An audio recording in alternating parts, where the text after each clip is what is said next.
आज आपको air cool system के बारे में यहाँ पर जानकारी दूंगा। एयर कूलिंग सिस्टम होता क्या है और इसके प्रमुख कंपोनेंट्स कैसे कैसे होते हैं, ट्रैक्टरों में कैसे हम लोग एयर कूलिंग सिस्टम का प्रयोग करते हैं। आइए मैं बताता हूँ। इंजन की गर्मी को शांत करने के लिए जिस हवा का प्रयोग जहाँ पर होता है उसे एयर कूलिंग सिस्टम कहा जाता है। इसमें हम लोग इंजन की गर्मी जितनी भी होगी उसे हवा से ठंडा करेंगे। हवा से ठंडा करने के लिए हम लोग इसमें प्रमुखतः तौर पे ब्लोअर और फिन्स का प्रयोग करते हैं। अब हम लोग बात करते हैं कि कूलिंग की आवश्यकता हमें क्यों पड़ती है। कूलिंग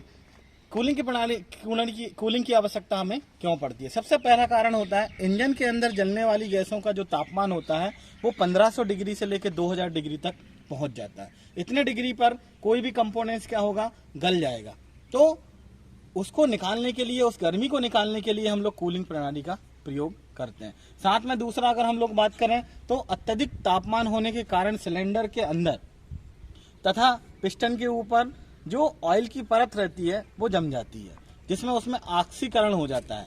ऑक्सीकरण होने से वो कार्बन में बदल जाती है। कार्बन जब ज़्यादा डिपॉजिट होगा, ज़्यादा कार्बन इकट्ठा होगा तो हमारी पिस्टन जाम हो जाएंगे। इन सभी को बचाने के लिए हम लोग कूलिंग प्रणाली का प्रयोग करते हैं। इसके अलावा भी थर्मल स्ट्रेस उत्पन्न ना हो उसके लिए भी हम लोग कूलिंग प्रणाली प्रयोग में लाते हैं। सबसे प्रमुख कारण इसका जो होता है वो यह होता है कि हमारी वॉल्यूमेट्रिक इफिशिएंसी कम ना हो। अगर वॉल्यूमेट्रिक इफिशिएंसी कम होगी तो हमारे इंजन की अश्व शक्ति या एचपी कम हो जाएगी। एयर कूलिंग सिस्टम के प्रमुख भाग कौन कौन से होते हैं हम लोग देखते हैं। सबसे पहला जो भाग कहलाएगा, देखिए मैं आपको इधर से बताता हूँ। आइए, एयर कूलिंग सिस्टम में हम लोग सबसे पहले बात करते हैं ब्लोअर की। ये हमारा ब्लोअर असेंबली कहलाती है। इस ब्लोअर असेंबली को क्रैंक पुली, ये हमारी क्रैंक पुली है, इस क्रैंक पुली के वी वेल्ट से इसको ड्राइव मिलती है। जब वी वेल्ट हमारा ऑपरेट होगा तो हमारा ब्लोअर ऑपरेट होगा। ये ब्लोअर असेंबली है, ब्लोअर इसके अंदर लगे होते हैं। साथ में ब्लोअर के साथ देखें ये दोनों साइड हमें कवर दिख रहे हैं। कवर के अंदर हम लोग चलेंगे तो हमें फिन्स नजर आएगी। देखें उस साइड से देखते हैं हम लोग, चलिए आइए। ये हमारी फिन्स होती है, ये फिन्स होती है। फिन्स सिलेंडर हेड, ये देखिए ये हमारी फिन्स होती है, एयर फिन्स इसको कहा जाता है।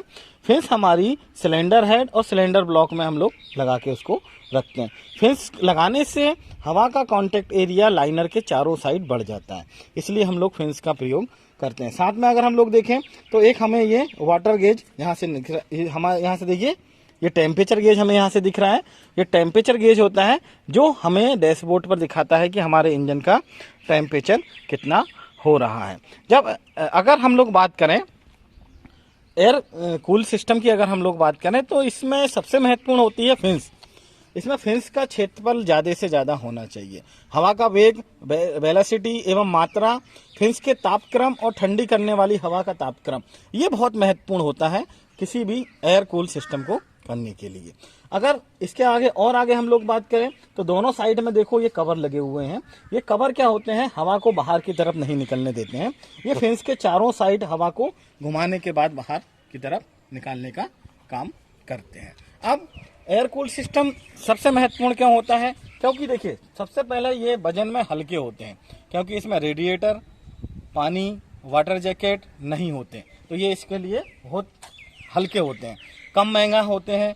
साथ में सबसे महत्वपूर्ण काम होता है वो यह होता है कि इस तरह के इंजन उन स्थानों पर बहुत उपयोगी होते हैं जहां पर उग्र जलवायु होती है, तापमान जहां पर बहुत ज़्यादा होता है, या जहां पर पानी को बर्फ जमने के चांस होते हैं या बर्फ जम जाती है, और या रेगिस्तान में जहां पर पानी की मात्रा कम होती है, वहां पर एयर कूल्ड इंजन का हम लोग प्रयोग करते हैं। इस तरह इस एयर कूल सिस्टम की जानकारी होती है। जिस तरह एयर कूल सिस्टम की जानकारी है मेरे द्वारा दी गई है। अगर आपको अच्छी लगे तो कृपया मुझे कमेंट्स बॉक्स में लिखकर बताएं। जय श्री राम।